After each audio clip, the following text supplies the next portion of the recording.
Hello friends, welcome to the 7th part of our constitutional series. I am Dr. M. Sivaji Rao, Principal of Sri Prasanna College of Law, Kurnool, Andhra Pradesh. In this video, today I am going to explain about the three doctrines under Article 13 of Indian Constitution. Please consider subscribing to get notified for more videos on Indian Constitution. The most important object of Article 13 in Indian Constitution is to give supreme power to the judiciary to review any law, whether it is a pre-constitution or post-constitution.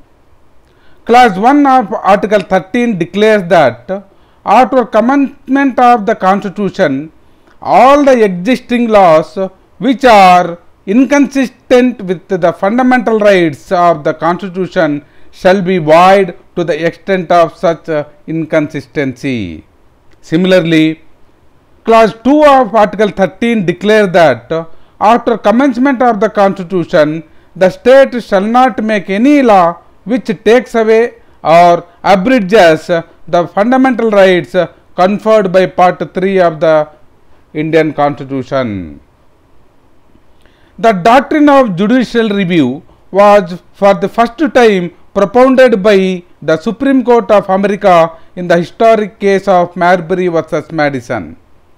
Basing on this case, the Supreme Court of India evolved the three important doctrines applicable under Article 13. They are doctrine of severability or separability, doctrine of eclipse, and doctrine of waiver.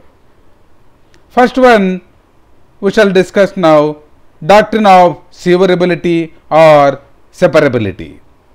Sever means to cut or to separate. When a part or section of the statute is contradicting with the Constitution, and the courts can declare such law as unconstitutional, then a question will arise whether the whole of the statute is to be declared as void or only that part of the law which is unconstitutional should be declared as void. To resolve this problem, the Supreme Court has devised the doctrine of severability or separability.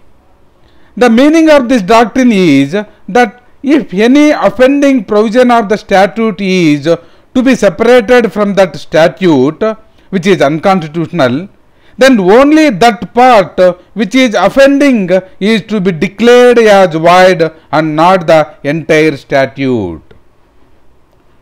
In A.K. Gopalan versus State of Madras case, the petitioner who was arrested under Preventive Detention Act 1950 was challenged the validity of Section 14 of the PD Act 1950.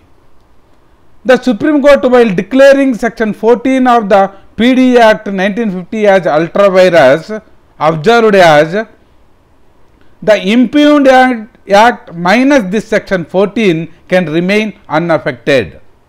The omission of this section will not change the nature or the structure of the subject of the legislation. Therefore, the decision that Section 14 is ultra vires does not affect the validity of the rest of the Preventive Detention Act. So, the Supreme Court separated Section 14 of the Preventive Detention Act and held that remaining Preventive Detention Act can run without the help of Section 14. In another case, that is in Kihato Hollahan versus Jachilluhu case also, the Supreme Court struck down para 7 of the 10th schedule as ultra vires. This para 7 bars the interference of the judiciary over the Speaker's decision regarding the disqualification of MPs and MLAs under anti-defection law. The Supreme Court held that para 7 of the 10th schedule is taking away the power of the judicial review guaranteed under Article 13 of Indian Constitution. Para 7 which has been declared as unconstitutional is severable or separable from the main provisions of 10th schedule. The 10th schedule minus para 7 remains valid and constitutional. However, this is subject to one exception. If the separated or invalid portion is so closely mixed up with the remaining valid portion of the statute, which cannot be separated from the remaining statute, then the courts will declare the entire act as void.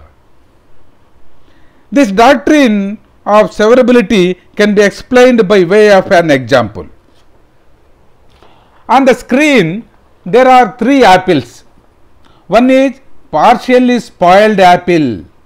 Second, partially severed portion. And third, entirely spoiled apple. The partially spoiled part, black in color, can be separated by cutting it as shown in white color of the second apple, and we can use the remaining apple.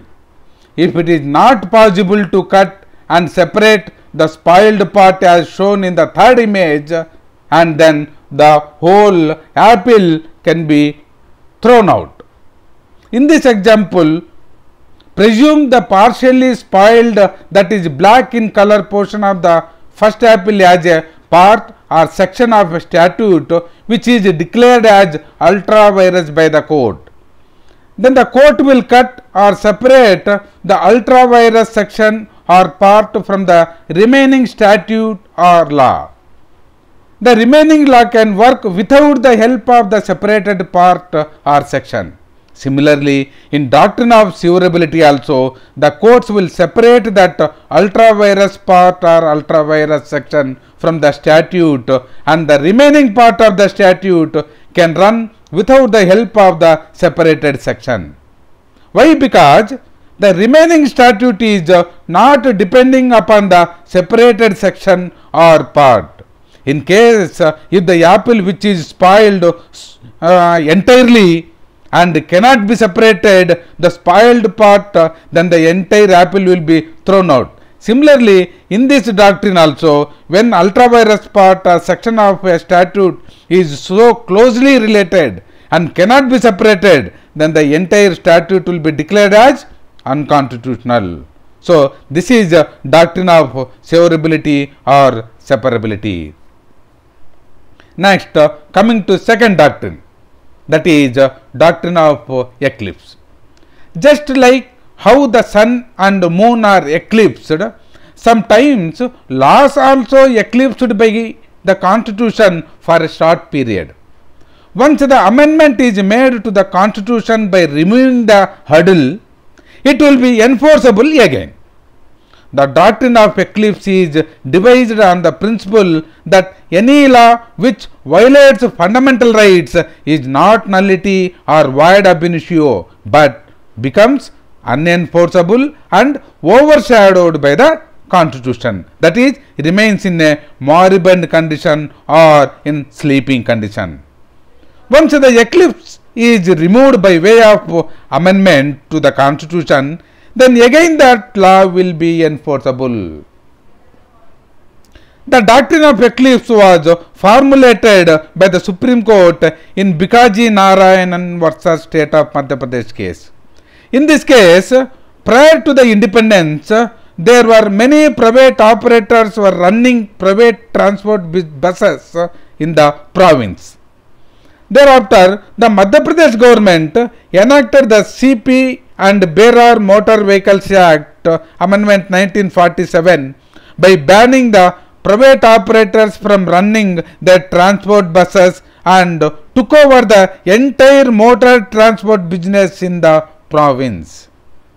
Though this law was valid when it was enacted, becomes void on the coming into force of Indian Constitution in 1980. Article 19(1)(g) of the Indian Constitution guarantees all the citizens right to practice any profession, occupation, trade or business as a fundamental right. So, from the date of commencement of Article 19(1)(g), the said CP and bearer motor vehicles was overshadowed by the Constitution and it was unenforceable and in moribund condition. Then to remove this problem and to enforce the said law, in 1951 Article 19(6) was inserted by the Constitution First Amendment Act and authorized the government to monopolize any business. The effect of the amendment was to remove the shadow and to make the impugned CP and bearer motor vehicles act free from all hurdles or infirmity. It became enforceable after the constitutional impediment was removed. This CP and bearer motor vehicles act was merely eclipsed from 1950 to 1951 by the fundamental rights laid down in the Constitution, that is Article 19(1)(g).